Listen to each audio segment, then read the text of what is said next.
plan is to follow Michael. That's my game plan for today. Yeah. Right, Michael? Come on with it. Yeah. Get mad at me where I leave you. You won't like me. Come way in time. You're probably thinking to yourself, this is why I got up at 2 a.m. and got to the bull rep at 4 a.m. Yeah. He was the first one to launch. Hey, y'all just want to tie up about astern and can make a train to the first spot so that we don't get hit by some fucking Yahoo? If you think a frog bite is exciting, and you've never fished a crawler. You have any coffee with you? I got this cup, man, but I've been drinking out of it. If you want a shot? You don't mind if we exchange bodily fluids? If you mind, I don't. Hold on. Hey, let me put this on my only fish account. I don't mind if you don't mind. It's not gonna make me go to the bathroom right now. You might, dude. It's not that strong, though, man. Hotel room coffee, man. Yeah, that's the good one. Good Lord, it's hot. Yeah, it's hot. Take your time. Need to keep up with Peter. He has way too much energy. Good Lord. I didn't know the native came with a center console. I mean, not comes with it, but you can adapt a center console to it? Yeah, I'm the only one that ever did it, man. I thought you had an autopilot for a second. I'm like, wait a minute. That's pretty cool. One of these I've ever seen. I can only use this. How do you adapt it, though? Like DIY it, or? Yeah, man. Man, I'm eyeballing what Michael has tied on, and I'm in world trouble. He's over there like, oh, that's cool. Yeah, that's cool. Okay, he got a whopper plopper. He got a green pumpkin. What is this? Like a mini whopper? What is that? A tiny torpedo. That's old school. You get some. Good Lord, that is old school. Never seen one of those. I only see it at like a vintage stores. Get some in clear water, man. I wish I had the next size bigger, but I couldn't find it. They don't make them anymore, do they? I don't know. I'm sure they do, dude. Oh shoot! What happened? You forget something. I knew I was. Oh my God! I'm an idiot. Uh-oh. I knew I felt naked. My life jacket. God damn. All in the truck, man. Oh, I put it on the. Ah, Oh, God. you had it on the boat? I thought I did. Float. Oh, here it is. Here it is. I was like, why do I feel like I'm not wearing a seatbelt? Time to go. 15 seconds, folks. All right, man.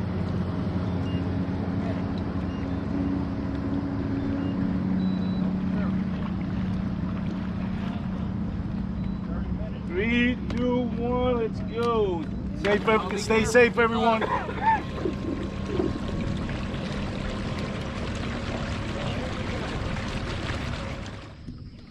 What's going on, everyone? Welcome once again to the channel. As always, it's your boy Armando, and as you probably noticed in the title of this video, this is going to be my tournament recap for the Texas B.A.S.S Nation at Lake Ivey. I spent Thursday and Friday pre-fishing this lake.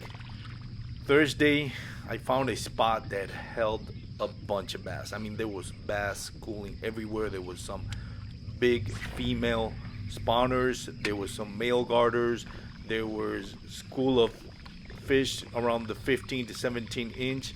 There was grass. There was timber. There was wind-blown bank. There was structure. It had everything that you could ever ask for when you bass fishing. But unfortunately, I could not get anything to bite. But I knew they were here, so I figured Friday, decided to go to another spot, see if I can find bass that were willing to bite, but I couldn't find any. So Saturday morning, I decided to go back to that spot on Thursday, and hoping, just maybe hoping, that early at first light, those bass will be probably targeting spawning shad or something. It got them into a feeding mode, and I can catch my 5 fish. I started off with some top water with a whopper plopper, shad color, very small, seeing if I can trigger those bites. But honestly, I covered the whole area and I couldn't get a bite with the whopper plopper.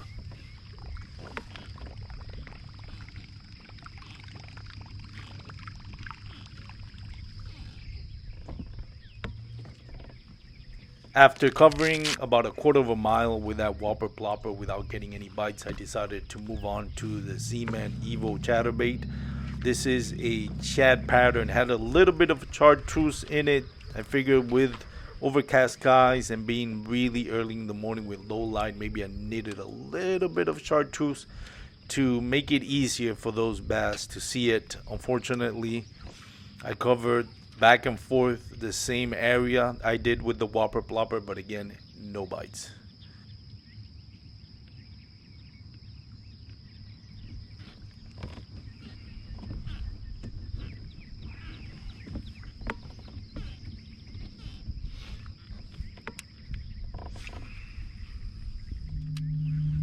After covering the whole same area that I started early in the morning, this time with the chatterbait from Z-Man, and unfortunately not getting a bite, I decided to ditch that strategy. I was no longer trying to target big bass on a Chad imitation bait. I really felt like early in the morning, maybe bass will be picking up those Chad spawns and maybe getting a limit real quick. That was the game plan, but unfortunately they're not biting anything that looks like a Chad. So I decided to move on to a more bottom bait, slow moving bait. I'm throwing now a 10-inch ribbon tail worm from Zoom. This is the South African special. This is one of my favorite colors on the Zoom ribbon tail worms. It's worked great for me in the past. Recently in Lake Caddo, I caught a 20-inch bass somewhere in between 6, maybe 7 pounds, and early morning. So I figured maybe I'd try to duplicate that. The plan was that there are some big spawning females in this area. Maybe I can entice one of those big females to pick up that ribbon tail worm off the bottom if I get them close enough to the beds. But unfortunately, that wasn't happening either.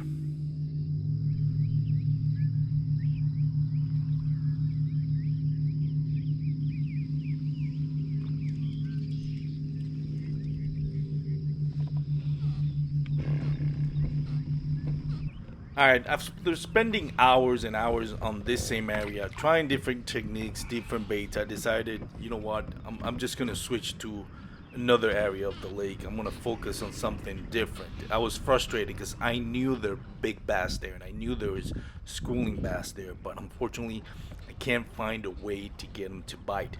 So I'm focusing now on the back of coves, which are further down the creek, and I'm switching back to a Shad style bait. This time I'm using the Bill Lewis depth strike. This is a twitch bait. It is pretty much like a lipless jerk bait, and as you see here on this video, I do manage to start getting some bites, unfortunately, and not all of them landed and not exactly the size that I'm looking for.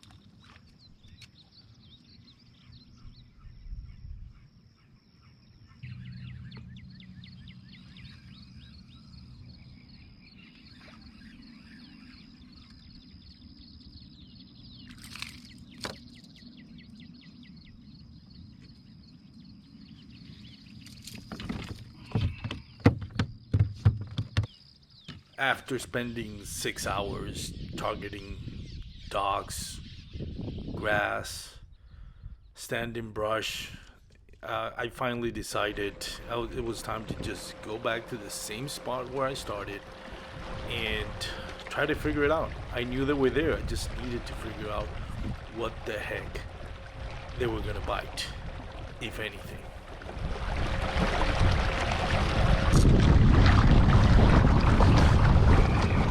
Figured I'd grab some lunch while I trek back to my original spot, and hopefully without breaking my kayak. There's a stump.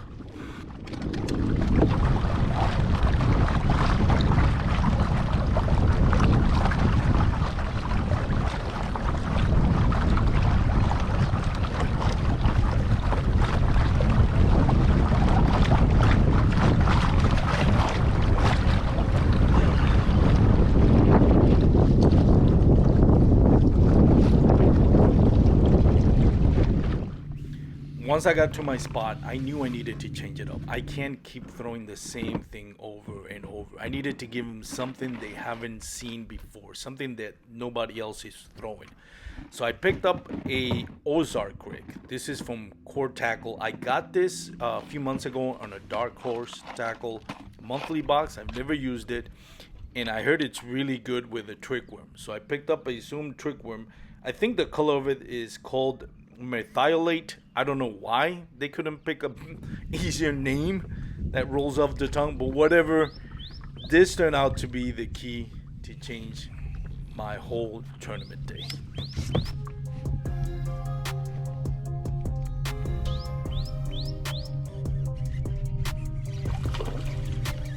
I know.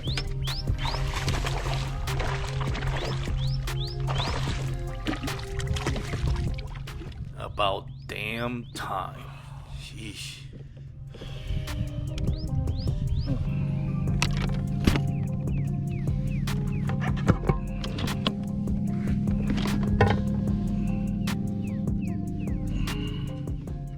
One cool thing about having a podcast is I get to talk to a lot of tournament anglers. And one thing that I learned from Rolando Nandin says when you find a spawning bass, and you can tell by that red tail, that blood on that red tail, that was a female spawner.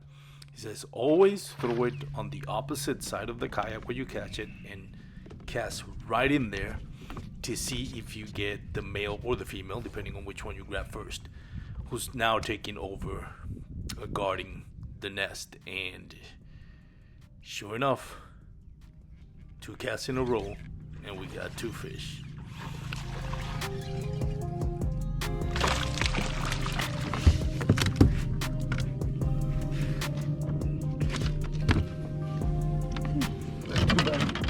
That's so bad.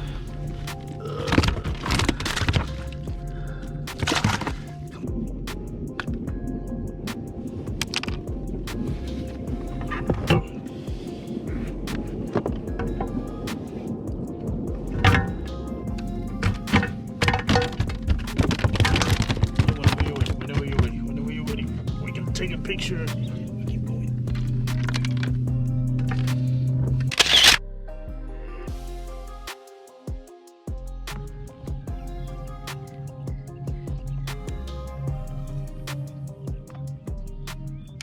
5 minutes later, I noticed some topwater action on my left. I figured probably a carp, but what the heck? Why don't we just throw it in there? And boom, biggest fish of the day for me.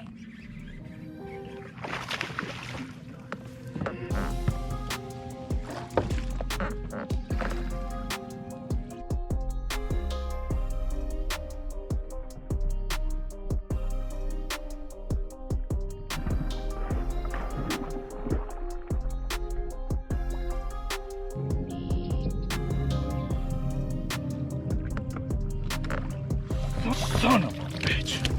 Whew.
After catching my 4th fish, I got a little lazy with my cast, and you see this right here, that little split second where I fix my hat and comb my hair with my hands, wouldn't you know it, big bass actually eats the last of my Ozark rigs and gets tangled up in some twigs and breaks me off. That would have been my 5th fish of the day, but it was not meant to be. So now I'm looking, what am I gonna do? That's the only thing I've been catching on. So I took a belly weighted swim hook, which doesn't give me that same action, but I figured that's the closest thing that I can come up to an Ozark rig. And it took me a while, but finally, about 20 minutes to go, 5th fish finally is on board.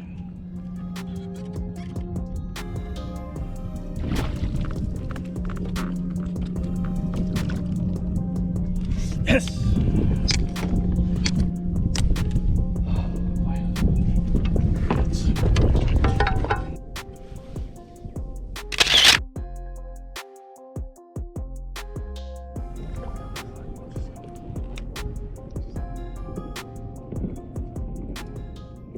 After 8 hours of fishing, I ended up with 5 fish, good for 15th place, 80 1/4 inch total. Considering the god awful day that I had for the first 7 hours, this felt like victory. I was really proud of myself for not giving up, for seeing it through, and for actually figuring it out. So I think there was a corner was turned in my trajectory as a tournament angler. How far we go from here still remains to be seen, but I feel like I've turned the corner. A year ago, I would have blanked out and be disappointed, but today was a small victory and progress.